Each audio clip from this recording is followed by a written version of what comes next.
Greetings, class. In this installment, we'll be addressing the question, how does biology help us to understand conflict?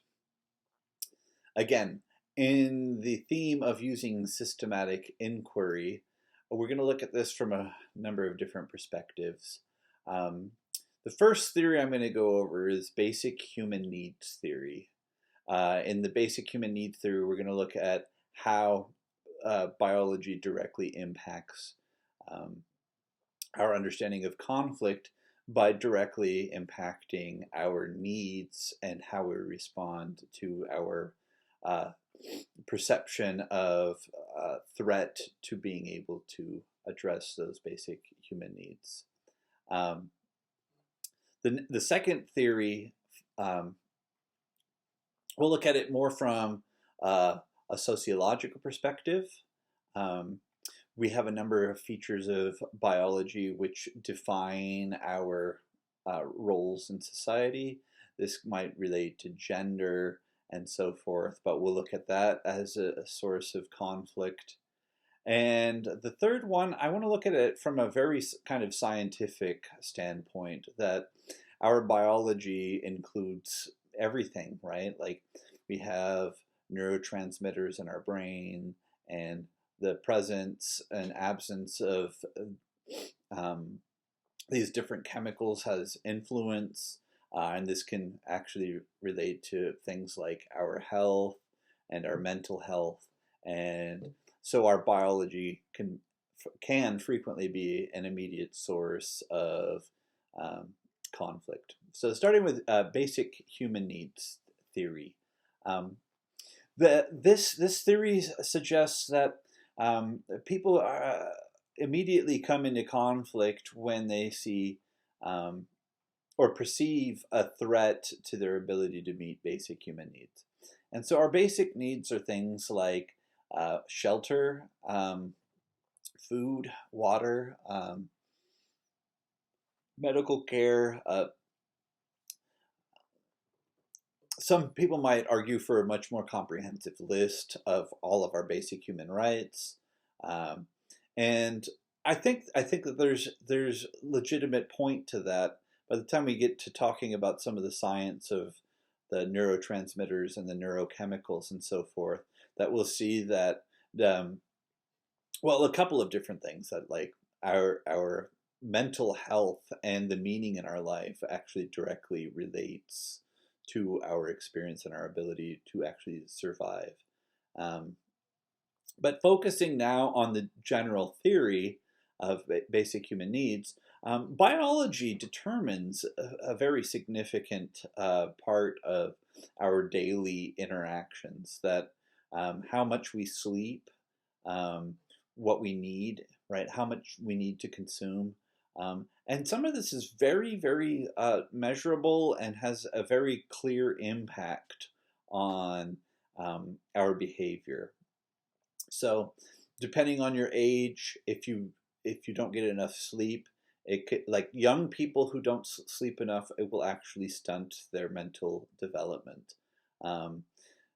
Sleeping too much can also have impacts, but for the most part, if you're not well rested, what we're really going to get to is the part where if you haven't slept enough, then your cognitive performance is going to be diminished. If your cognitive performance is going to be diminished, then your ability to think and reason will also be impacted some. So in conflict, part of what we're trying to do is be creative and maybe think our way through to mutually satisfying solutions. And so if our biology is being impacted, right? Then we won't be able to respond as well as we normally would. But also, the expectations from others might not be met, right? If you're having a rough day, again, I know I use the sleep example because I'm a person who, if I don't get enough sleep, it has a very pejorative impact on my performance.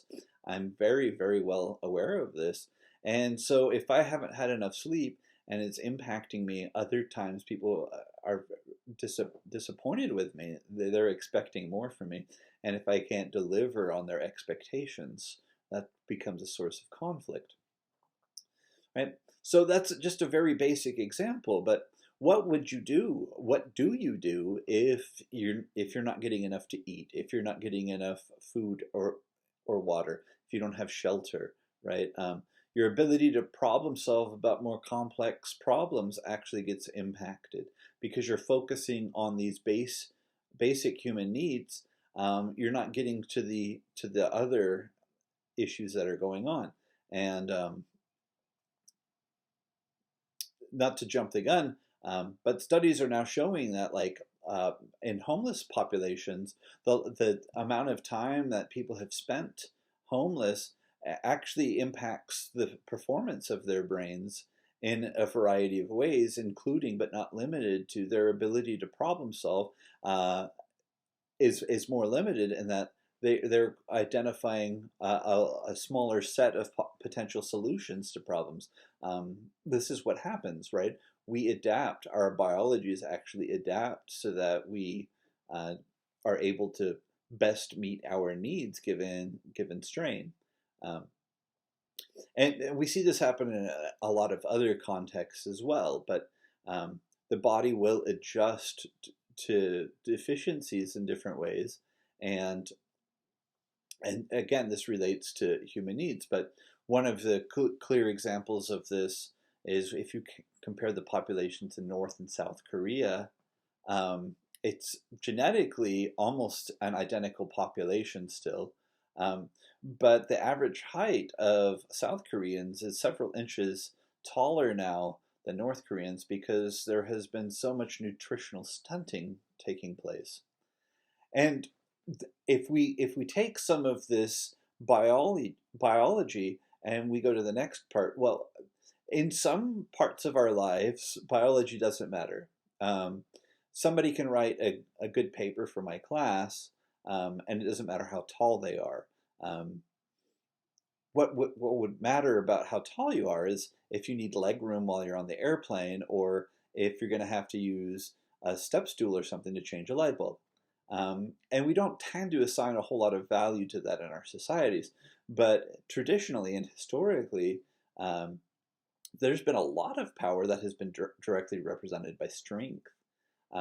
So the ability to defend yourself against threats, or the ability to, conquer or conquest, is a direct result of human biology, right? So strategically, if South Koreans are bigger and stronger now than North Koreans by virtue of what several decades of nutritional stunting has done, we can see direct impacts on what that would do, at least in certain industries or in certain types of physical comparisons. Sociologically, again, we look at biology to describe a whole lot of different features, right? Race and ethnicity and gender are different ways that people are categorized, where makes a huge difference, right? We see pay gaps in the US based upon the presence or absence of a penis, where those aren't jobs that are performed with genitals. So there's not a really legitimate basis on the physical capacity, but there is a big difference on the output. And this is done for sociological reasons. It's the biology establishes the criteria for difference. Now, one of the big differences that would frequently get pointed out to is it's not actually the presence or the absence of the genitals, it's the presence or absence of the functions of the gender within the society.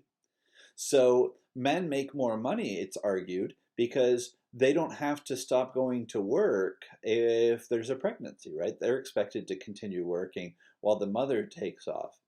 So some would argue that the business has to take a risk in order to hire women because they might lose that productive capacity.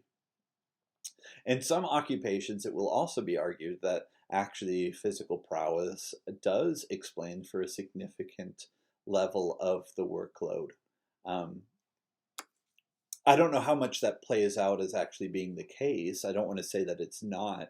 Um, I've definitely done jobs that required a lot of physical prowess. When I worked in the oil fields, there was jobs that I performed where, by being 180 or 190 pounds, I was capable of doing it, and my younger colleagues or smaller colleagues just didn't have the mass to be able to do that because they'd get thrown around by the equipment. They were literally not heavy enough to be able to stay put while they were operating the machinery. Um, so if that's the case, and there's considerable value difference in the assignment of the job, that might be the motivation for maintaining that workforce, but also for justifying the pay difference, um, which, again, going back to their prior theory, um, if being bigger means that you can earn more, and earning more directly relates to your survival, then a source of conflict can emerge where some people are not meeting their needs while others are, um, and that can be make one side perceive the other as being a threat to their ability to meet their needs. Um, and on the basis of other different differentiations in society, right? The presence or absence or the amount of melanin in one's skin pigmentation. Um, there's no job that I can think of where that really plays any role in somebody's ability to do the job. Um, maybe if you have melanin, you'd make a better like bodyguard, or because you could spend more time in the sun, or a lifeguard because you could spend more time in the sun. But we don't see that the hiring patterns in those cases are based upon the actual physical benefits or disadvantages. We tend to see it based upon different societal lines. Um, so what we're seeing, or what I'm trying to get to here, is that biology is important because of uh, the features that we assign to it, or the differentiation and the categorization that we make to it, um, as opposed to the strict importance of the biological differences. And the broadest extension of this happens in the philosophy of feminism, which would say, yes, of course, there's differences between male bodies and female bodies, but those physical differences don't justify the moral differences of the value that are assigned to those bodies. And so I don't want to say that feminists are right. I happen to be one. But I don't want to present it as though it's case open, case closed. Um, People can make whatever arguments they want. But the detail here is that that we do understand, we experience, we present extreme differences of in moral worth between individuals, and some of that happens on the base of physical strength, physical prowess. Some of that happens on body shape. Some of that happens on body size, and so forth. Right? Where if you look good, right? Unfortunately, I don't get the benefits of this so much, but better looking people get hired with less qualifications frequently because people want to have attractive people around, right? And we see this in politics. A big part of our current president's staging of his team is right. He has directly referenced it to being central casting. He wants to be surrounded by people who fill the image that he's trying to put forth. So the expertise may not be as important as the optics. Um, and I guess the last thing here is actually there are differences on a biological level for cognitive performance as well. Some of this happens with age. Young people don't have fully developed brains. Science says that this tends to happen, that we have fully developed brains somewhere in our 20s. And so there might be conflicts where young people say, like, I'm 18 years old. Um, I can be sent to fight in war, but I'm not allowed to. And right? So there's limitations on the consumption of alcohol, where the medical science says that we don't want to stunt the development of the brain with early consumption of intoxicants. The moral argument is that um, based upon age, different judgments can't or shouldn't be made. Um, and so a lot of this, again, comes down to science at some level, but it's not clear that there's a specific age where the presence of full moral development showcased. Um, and there's not universal agreement by any stretch of the imagination about what age people ought to be before they can make certain choices. And this might impact all sorts of things from child marriage to the age of consent. Um, and again, the moral argument would be that we have to protect our young people from being able to make bad choices or choices that might have a negative impact on them, versus the individual saying, like, I know exactly what I want to do and I'm very aware here. And where we would draw the line for the chronological determination of the ability of a person to sign into a legal contract or make a choice that has that kind of impact on them. On the other end, we see cognitive degeneration that comes as a result of age, and that's also not 100% predictable.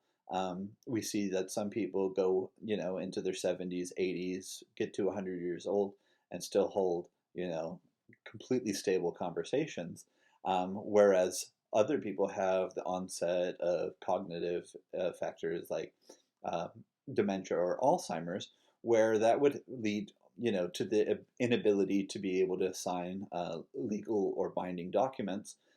We want to put in place protections that defend people from being abused or victimized, or taken advantage of, or other things, right? Like, one of the challenges, and I probably discussed this some in class before, but one of the challenges is, as a society, how do we want to legislate safety so that individuals who are experiencing some sort of decline are then restricted from other behaviors, like, say, driving, where a determination could be made that the person is unsafe on the road, but that person doesn't feel like that they're unsafe. So they're being limited in their ability to perform. And some of that's, again, purely biological. And some of it makes sense. Don't get me wrong. I wear glasses and I shouldn't be allowed to drive when I'm not wearing them because I can't see very well, and that would threaten the lives of others. But if my corrective lenses stop bringing me to a point where I can see well, at what point do we say that biology, ability to perform, is required or necessary? And so the last one, right, of the pure science here, which I was getting there to some degree with the last bit about cognitive performance and vision and so forth. Um, Science gives us some very clear information about all sorts of ways about how the body responds and how the body acts. And so we have the different systems within our bodies, and they regulate any number of things from neurochemicals and neurotransmitters in our brain, to other things like fight or flight. And so when we deal with science, there are different features that we can pay a whole lot of attention to. If you're getting angry, you can experience that, physically. You can feel your heart race. You might start sweating. You might have other features. The more urgency and the more fear you get, the more you might start experiencing a fight or flight response. And during a fight or flight response, your engagement in conflict would be very different from if you give yourself the chance to decompress from that. Sometimes you don't have the chance, right? Some conflicts literally involve fight or flight. Somebody might be trying to assault you or do you harm, and you don't have time to wait. So your biology getting you out of there or getting you to react might save your life. And all right, and certain occupations, this is very, very well established, right? people who are police officers, law enforcement, serve in different parts of the military, would be trained according to this, right? We train people in those kinds of positions to be reactive, right? So that the response to certain stimuli is immediate, and it happens from a different part of the brain. Because thinking takes time, and thinking could cost your life, right? If you're trying to decide what to do with an armed suspect, um, because you don't have the training, or your training has been to think about it, um, that delay in your action means that what you have finally determined is, a weapon with lethal capacity may be killing you before you respond to it. Whereas training about what should be done, um, that's reactive without being reflective, um, means that there's less of a pause, and that hesitation can save lives. Um, and so biology gets involved in conflict in a broad range of ways. I don't want the average student to ever feel like that they're likely to encounter some of that. But being aware of these different features can help us think about what's happening in our own conflicts. Again, part of conflict management is good planning. And if you know that you don't operate well, again, using myself as the example, if I don't get enough sleep, I'm not doing well. If I know I have a big negotiation coming up, eating well and getting a proper night's sleep the night before is going to help me. Yeah, I mean, really enhance my ability to perform well. And if I know that I'm suffering from bad sleep, and this could be my fault, or it might be because of something that's not my fault, right?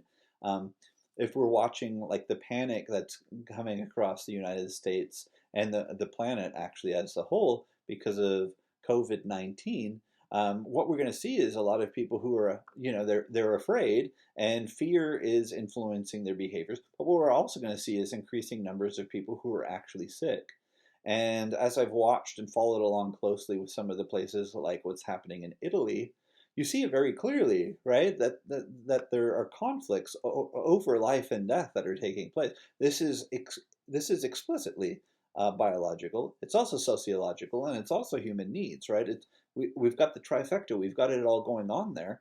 And the conflict is you don't have enough equipment. You don't have the ability to meet the needs of all. What do you do? So the triage system is what they're using, so that they're taking like the moral accountability out of the equation by just saying we're doing our best to save as many lives as possible. Sorry, this isn't anything personal, right? And so this means that the respirators are being taken from the older patients and given to the younger patients, and so forth, because giving the treatment to the people who have the highest rates of survival, and who will recover the fastest, means doing the most good for the society, despite the fact that there are some very negative consequences to those who are not getting the treatment, right? So sometimes those people would survive with the treatment and they will go without. And that's a very painful, challenging thing to watch. And so if we know that people are dying, and I can't tell you anything really more than that without really getting extremely personal, but watching someone you love and care about suffer and not get the treatment that they need is one of the hardest things you can ever experience in your life. And yes, that will trigger all sorts of things. It might be fight, it might be flight, and it might be all sorts of stuff. But biology is a big part of all of this. And at our worst, we experience the most painful realities. And at our best, our biologies maybe don't even matter at all. But biology impacts conflict, and hopefully those three different ways of thinking about the socialization of biology, the strict science of uh, biology down to the neurotransmitters and neurochemicals in our brain, and behavioral needs, that we'll have gotten a good start in responding to conflict and biology. Thank you.